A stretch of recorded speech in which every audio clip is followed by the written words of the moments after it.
İmam Müslim eskergen hadisi var. Likulli da'in dava'un ve dava'u zunubi al-istiğfar. Her bir avruğunu darmanı vardır bu ayda. Günahlarını darmanı istiğfar etmektir. Allah-u Teala geçti ve iptilamaktır. Günahlarını darmanı.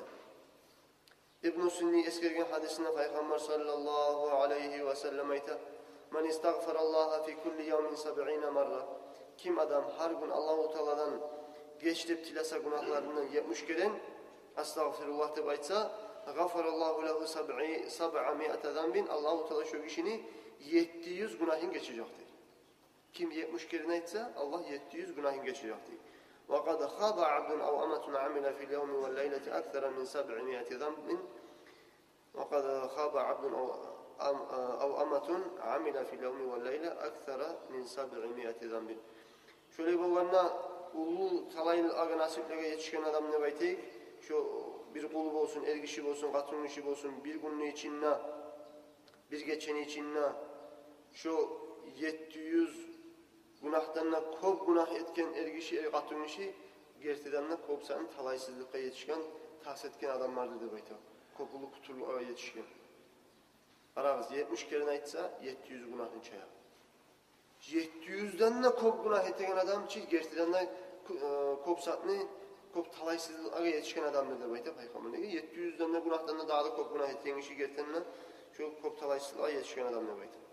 İmam Ahmed Hakim eskerinin hadisinde daha da Peygamber sallallahu aleyhi ve sellem ayta men akthara minel istiğfari cealallahu lehu min kulli hammin faraca ve min kulli zıyıkin mahraca ve razakahu min haythu la yahtasib. Kim istiğfarını kuvvetse, astagfirullah deyip aytsa, Allah-u Teala her bir kaygıdan yol açacak, Allah çıkıyor ağrılara.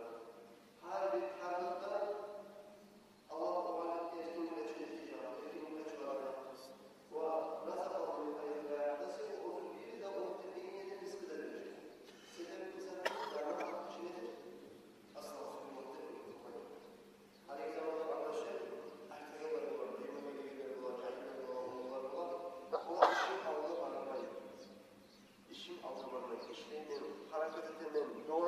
Talaşaman, işin alga varmayın. Ne eteyim ne bayda?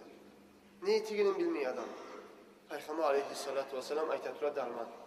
Bir onun işi alga varmayımsa şu adam tavba etmeye gerek.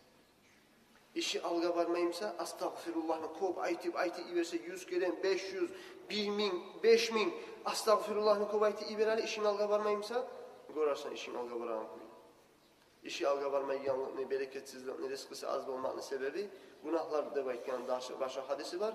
Özellikle istiğfarını kop etken zamanla insan işi alga varan günahlarda insan günahlardan çıkan zamanla Allah rahmetli kapılarını açar. Allah-u Teala Allah bizim günahlarımızın bari bizden de geçsin ya Allah. Bizim tillerimizni Allah'ın eskelettirip tavba etetirip şununla meşgul etsin Allah bizim tillerimizni.